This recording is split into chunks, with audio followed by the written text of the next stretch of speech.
Hi, this is Bill Foote, and this is system dynamics, where we're adding inference of a Bayesian sort. We are in week 2, and what you see in the back here is where we're going. We started out with, there he is, Mooseco, customers, being predated by Wolfco customers. And the relationship between them is basically these two causal paths from the stock of customer base of Mooseco feeding into changes in Wolfco. Okay? And Wolfco, of course, is feeding back, taking customers away. That's what that arrow would mean. And if that's not enough, are there limits to predation? Are there limits to growth in this context? Now, the Wolfco and the Mooseco, wolves, moose, hares, uh, uh, smartphones and component architectures, whatever the frame is, there's some limits to the growth already in the model. Are there further limits based on capacity? Capacity is an extremely important aspect in just about every decision we make. Do you have capacity to serve this market? Do you have capacity to maintain quality of services, for example? Do you have capacity to compute reliably and analyze reliably? And we use the word capably for that. What we're going to do is we're going to expand our original model in two ways. One is we're going to put a capacity loop here. And what we're going to find is that will discount what is going on in the model. As a follow-on from week 1, uh, that will discount it, that will dampen both of their barter, if you will, in the marketplace, definitely. And the next thing we're going to do is we're going to endogenize. We're going to say there's a group of customers out there. If this was an epidemic model, these would be susceptible members of the population, susceptible to an infection, simply because they're there in a community. Okay? But this will be the customer stock, if you will. And we're going to say that in the very short run, 24 months with this product or service that's being offered here, the customer stock will decline. Like that. Okay. And so we have a rate of declination which is outside the system, outside of the purview of what Mooseco, Wolfco could possibly do to one another, okay, and their customers. But we have a split. We're going to have a split between Moose and Wolf. And the split will simply be the fraction of customers that will be Moose customers and Wolf customers at any given point in time. And that fraction is going to feed back and become the capacity, the endogenized capacity. So we have a very interesting model here, and for the next few minutes, I just want to walk through that model again in a design portion of what we're going to be doing here in week 2. Flip over to the paper and pencil side of things, where up to this point, week 1, we designed a predator-prey model. We used a software product called Vensim to help us design the model further, take it from design on paper to a computing environment. We then took the equations that were implicit in the Vensim model and installed them in another computing environment, which is quite a bit more capable along a couple of other dimensions. Now, Vensim solves systems of differential equations. And the technical aspect of that, they actually take a vector, the derivative of a vector, with a bunch of coefficients, maybe a forcing term from the outside, and they solve that equation. It's a great big matrix equation. Now, our matrix equations are pretty small. They're, in this case, just 2 by 2. We're going to go to 3 by 3. Anybody who has ever done anything with matrix algebra or whatever will understand a little bit of that, or maybe a lot of that. We are going to be solving for what are called the characteristic numbers, or the eigenvalues, in the solution. But Vensim does that in an iterative fashion, as most computing environments do, because there's a lot of things we can't solve directly. They just won't solve.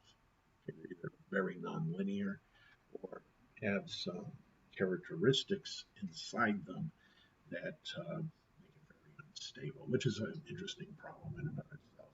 But we did the design, we did a Vensim model, we used ggplot2 and R Markdown to generate the beginnings of a report, if you will.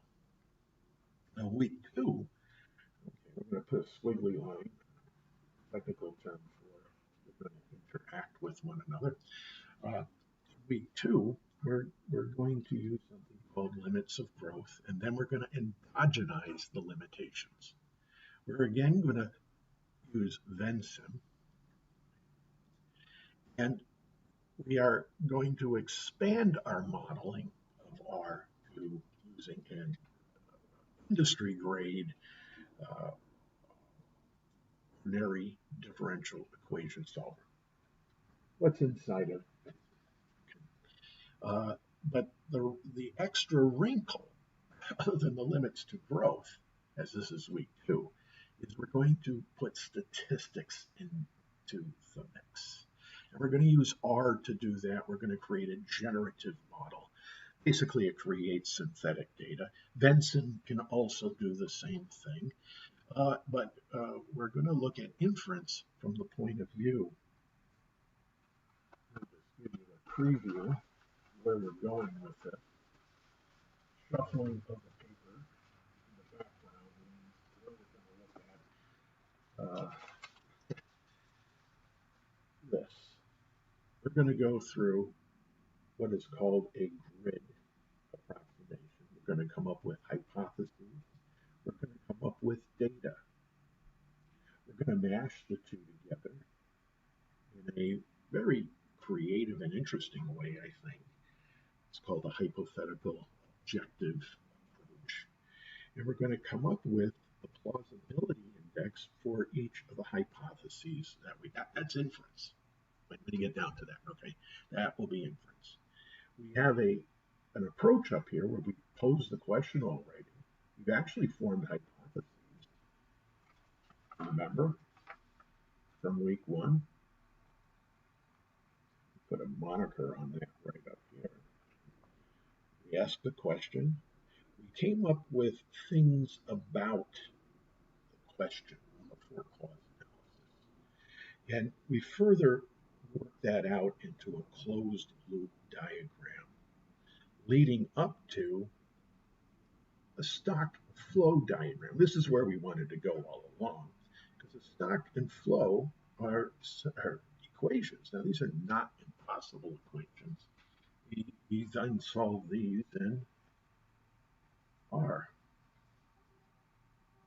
You could do it on a spreadsheet. It is simple enough to do that. We define time frames and so on. But here's where the hypotheses come in. We think that wolves actually will probably be more like this.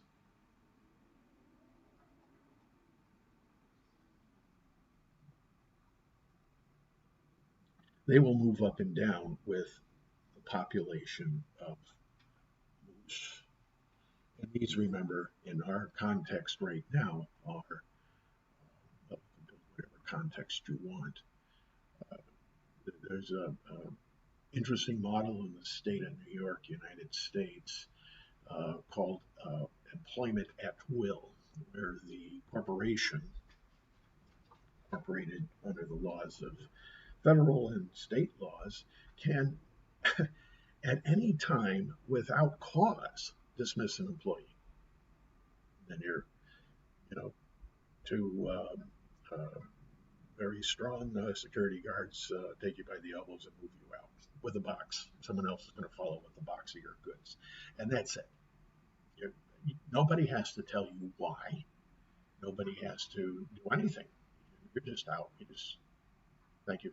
You don't even get a thank you for your services in that context, and that's a predation of a sort. But it's certainly a relationship between, let's say, employer and employee. Okay, and we might model that aspect of life, for example. There's all sorts of ways in which we can split this up. But this is where we began, and this is where we formed the hypotheses that are here, and the shuffling of more paper. There we go. We form hypotheses H. We sample data, and the sampling might be synthetic. People call this fake data. It's not fake data, it's data generated by our minds. My mind isn't fake yet, and it's maybe moving in that direction at times, but it's not fake. And we're at our workbench here, and we're making something. Okay, we're making a model. So we'll call it synthetic. We then count all of the ways, given this data, these hypotheses can be formed. In this case, there are 20 ways all total. And then we can build a plausibility index, which effectively is the probability that a hypothesis is true, given that the data exists or is true. And we go from there to inference. What is the most plausible? And we have a way to bring that in. So I'm calling this the objective hypothetical deductive approach. Okay, Shalizi and Gelman wrote an article that we'll be able to look at to get into that if we should we want to. But there's counting going on. That's all it is. It ends up being all about counting. And pretty creative counting, actually.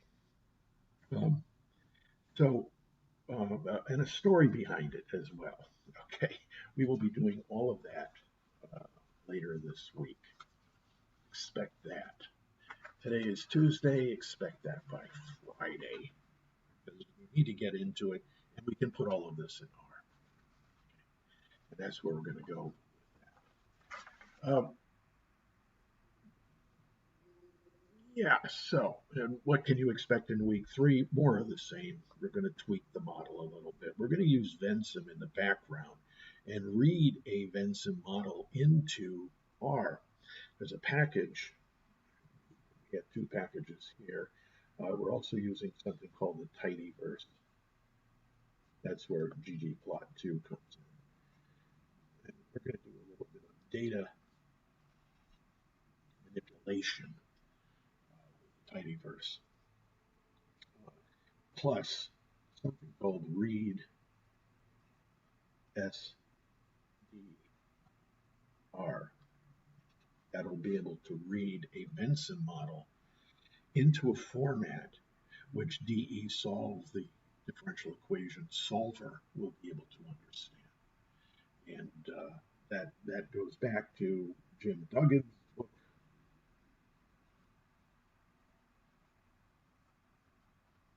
And his student, Garrett Rod, is the author of Read SDR.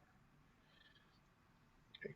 And I already gave a preview of that in the week 1 video. So that's where we stand with that in terms of an overview.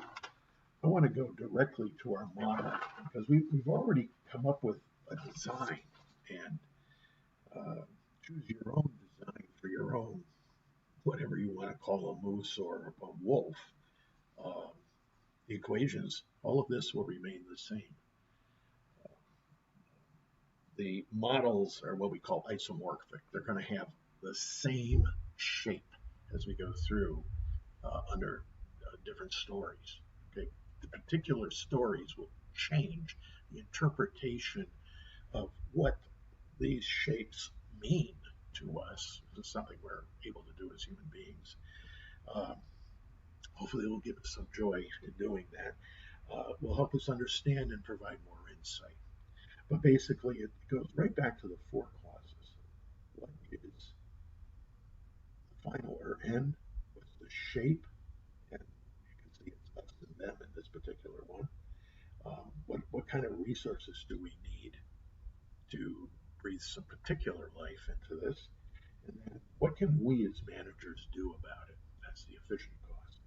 You have the final, the formal, the material, and the efficient causes. You have pretty much a complete story right there. You can flesh that out.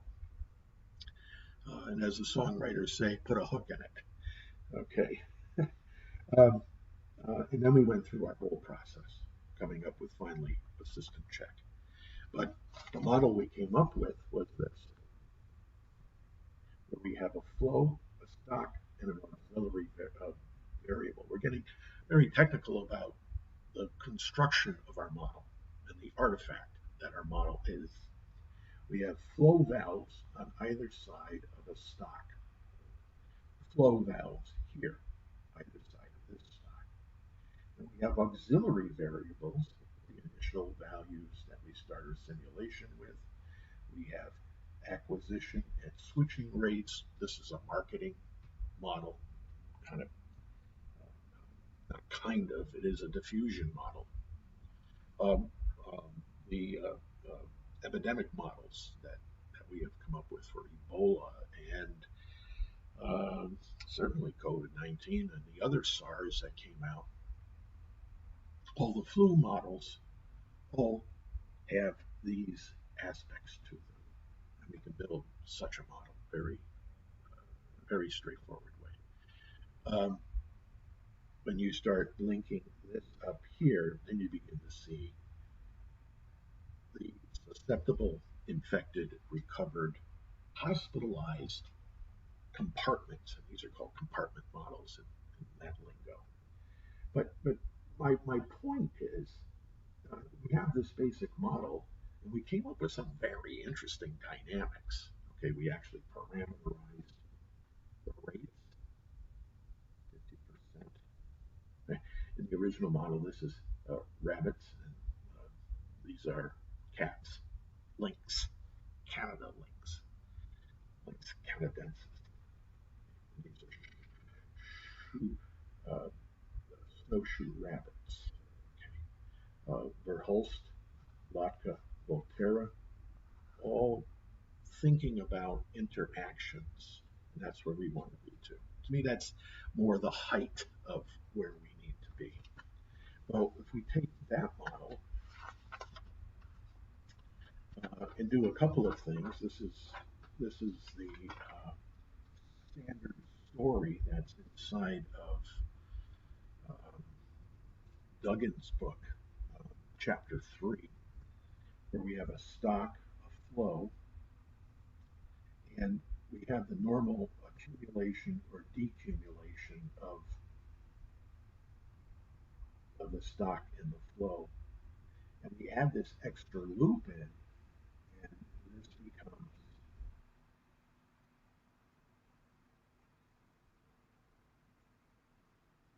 K or X. X here. 1 minus the ratio of, I mean, if the stock is 20 and the capacity, which is what we call the limit for growth, is 100, then this is an availability index. And it will be a fraction. It will be 1 minus 20 over 100. And what is that? So when we multiply, let's say,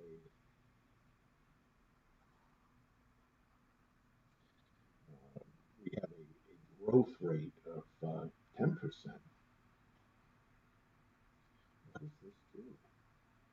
multiply zero point 0.1 times this availability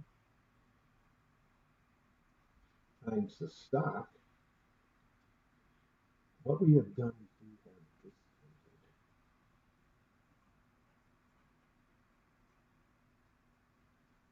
whatever growth might be.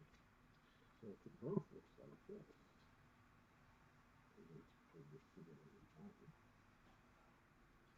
what the 80% does is it does this, shifts down over time very dynamically. Robert Solow, economist, built a model just like this. Okay? And that's one of the models in chapter 3 and dug in, where we have machines growing and being discarded. You know, we accumulate machines that we need, and then we discard machines. It's depreciation, economic depreciation, to be sure, but it's the same idea. So again, when we do things, models like this, just put simple numbers in to try to um, uh, understand what the loops are causing. Now, all of these are causal. That's very important. Not statistically causal. This, if you will, is the science that we're doing here. And here's how we can use it in this model. And I'm just going to show it. We're going to go over it over again and again. So here we have the Moose customers and the Wolf customers. We have flows, moves in, flows, moves out, acquisition, switching, acquisition, switching. I'm just using it in house a little bit easier to write on the piece of paper. This is our original model, but here's the new loop right here. Here's the new loop. And what we're doing now is we're modifying here growth rate.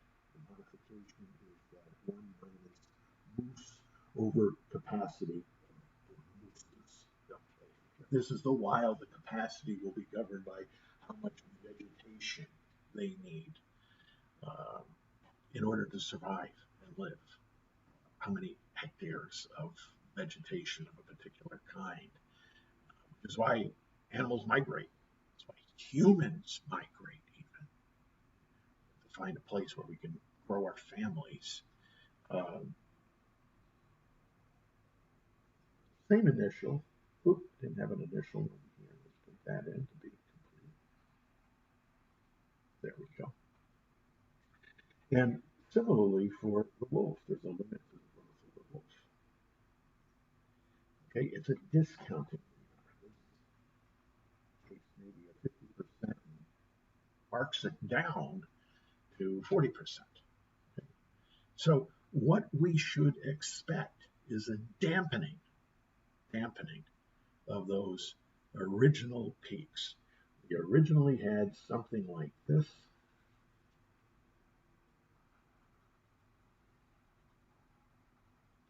For each one of these, we should expect something probably closer to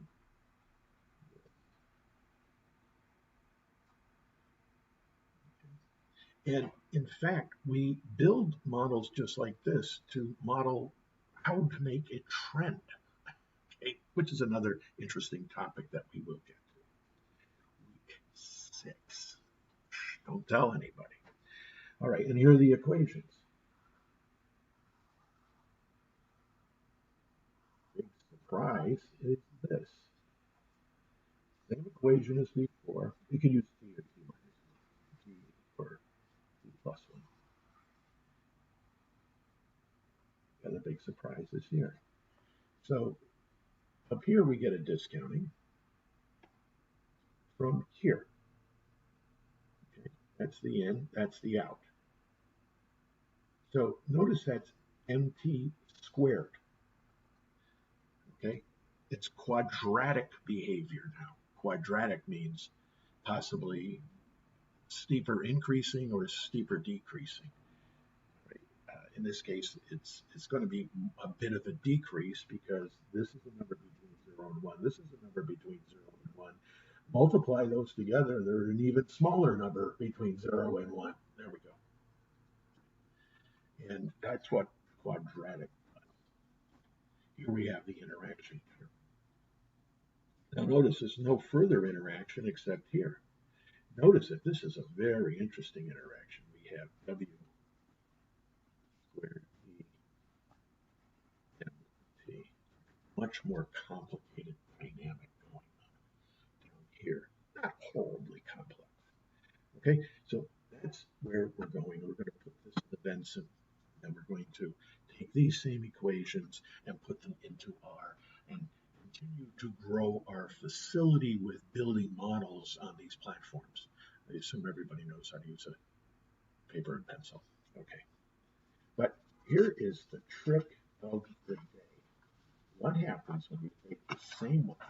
Notice I'm not making it as neat as the other one. You can sketch these models. That's the beauty of it. And I have a resource over here called susceptible customers. In a 24-month period, our smartphones, for example, well, we got to have a new one. Partly because of planned obsolescence, perhaps. Okay, the conspiracy theory of that. No, things simply wear out. Okay, simple as that. Okay, it's a physical obsolescence, usually caused by heat inside of a smartphone. These are the smartphones, these are the smartphone customers, and this is a new chip that we're putting in, a new technology. When you go to sleep at night, if you do such things, your phone is hooked up to a power source usually. They come in and they patch it. They change the configuration on the inside. You open it up, you don't know where you are anymore. Yes, but you get new features and so on. Imagine a brand new feature like a piece of physical feature that's been turned on inside of the phone that was previously dormant and now is the wolf predator. It is deteriorating the smartphone. And what this model will show is we don't have to guess at this. We can look at how this interacts, how component technologies interact. But the big story is right here. How do we take these customers and split them? My approach, a lot of different ways you can do this, is feed the current stock. Don't take MT, move it in here. Take the current stock of a wolf, move it into its bubble. Compute their ratio. Yes, the ratio of one versus the other. Okay. And given that ratio, figure out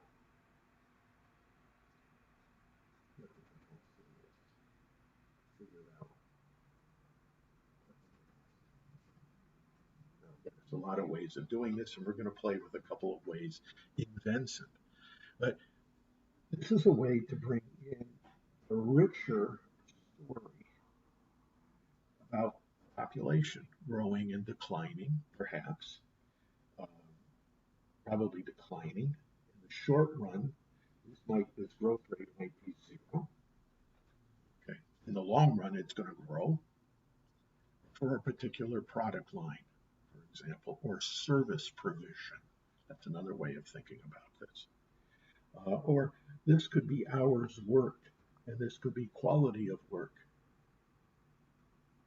Okay, the quality goes up, it goes down according to stress and its recovery. Okay. There's, again, a lot of creative ways of thinking about this. So I want to leave us with this thought that we can take our original model and our original design and begin to be a little bit more creative. There's the availability. Availability. then beginning to link those availabilities inside the model. So we keep saying that. I mean, endogenizing is a hard modeling task. How do you endogenize? How do you create the split at every step in the simulation of the customer base at that moment? How do you model the split going off to one or the other? Now, another way to model it is to use something like a Bernoulli process. And the Bernoulli process is the literally the 0, 1 process. It takes the probability of going off to the moose times 1 minus the probability of, and then generating a 0 or a 1 off of this. It's a simple Bernoulli process. Making it binomial, yeah, you can do that, right? You can sample it many times, and how many times? Well, this is how many times you get a 0. This is how many times you get a 1. Okay, so we can take a lot of these things. In R, it's called R burn. I mean, we'll be able to play with this a little bit more in R, and this is a very typical, statistically based, probabilistic way to make this split. Okay, I'll call it Phi.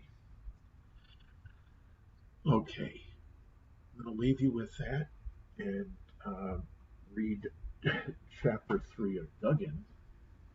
Um, the Donella Meadows references over here in our resources. It's Duggan's book. Yeah, some of my information here.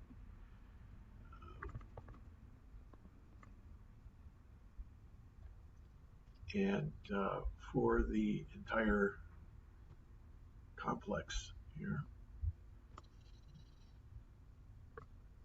we have some origins that I listed,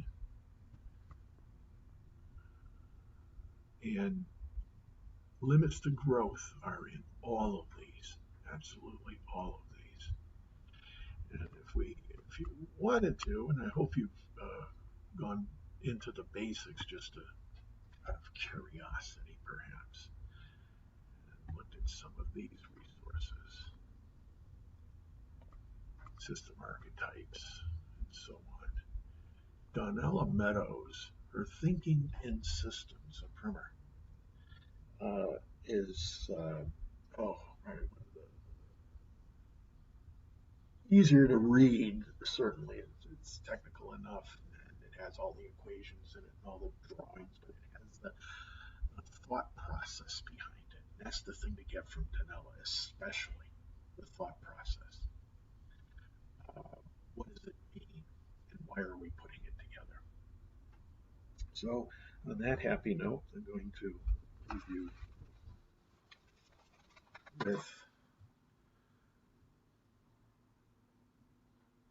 week 2, and our next stop is to build a Venson model of what we've just talked about, followed by an R model, followed by our first dip into real statistics with a Bayesian style generative model. And then we will say we've done enough for week 2. Again, thinking ahead to week 3. From this, let's continue to encourage each other as much as possible. Do it today, right? Do it today. Make a phone call, write the email, whatever it is, to encourage one another in this very, very difficult but very rewarding work. This is work that I get my joy out of doing, and I hope you get some of that as well.